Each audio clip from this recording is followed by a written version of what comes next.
1888, assinada pela princesa regente Isabel de Bragança, marca oficialmente a abolição do regime de escravidão jurídica no Brasil.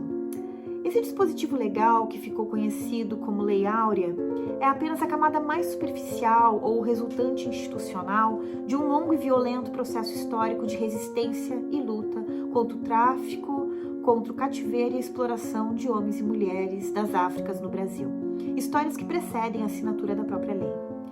O regime de escravidão no Brasil foi inserido juridicamente na colônia pelo governo português no século XVI e durante cerca de 370 anos foi o sustentáculo econômico da nação. Desde então até 1888, homens e mulheres poderiam ser categorizados em 3 situações jurídicas: cativo, liberto ou livre, inclusive como sinônimo de cativo, escravo ou negro. O historiador Kabengele Munanga sugere que o tráfico negreiro para o Brasil é considerado, pela sua amplitude e também pela sua duração, uma das maiores tragédias da história da humanidade. O Brasil, de fato, é, nas Américas, o país que mais traficou, recebendo cerca de 1/3 de todo o tráfico negreiro da rota transatlântica. Ou seja, cerca de 4 milhões de pessoas foram escravizadas no Brasil.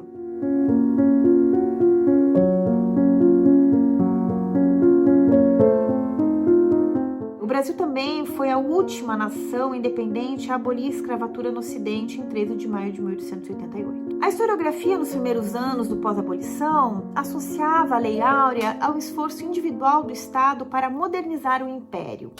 Essa narrativa, ela vai eleger alguns heróis, algumas heroínas, como a princesa Isabel e outros membros do gabinete imperial. E essa narrativa foi fomentada principalmente por membros do Instituto de Pesquisa Histórica do Império, mais tarde conhecido como o IHGB, e também pela imprensa da época. É do presidente do IHGB, inclusive, a famosa frase que traduz um pouco dessa narrativa laudatória, que diz que o fim da escravidão no Brasil não custou gota de sangue e nem lamentações. Por outro lado, uma historiografia mais recente enfatiza a resistência individual e coletiva de africanos e seus descendentes no processo pela busca de liberdade jurídica. As fugas, os levantes, a construção de quilombos, as compras de alforria, as disputas judiciais de cativos contra os seus senhores em tribunais públicos, as agremiações em irmandades religiosas negras, importantes espaços de sociabilidade e também de compras de alforria, os clubes abolicionistas, os discursos publicados em jornais e as manifestações de rua fizeram parte dessa história. E foram fenômenos que foram protagonizados por negros e negras.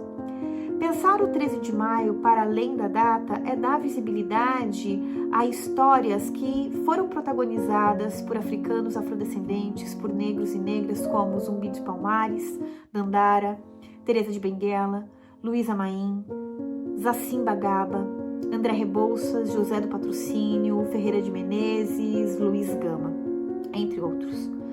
Essa interpretação histórica também ressalta que os 2 artigos presentes na Lei Áurea não garantiram nenhuma forma de indenização, nem inserção, inclusão, integração social, econômica, cultural desses sujeitos na sociedade brasileira.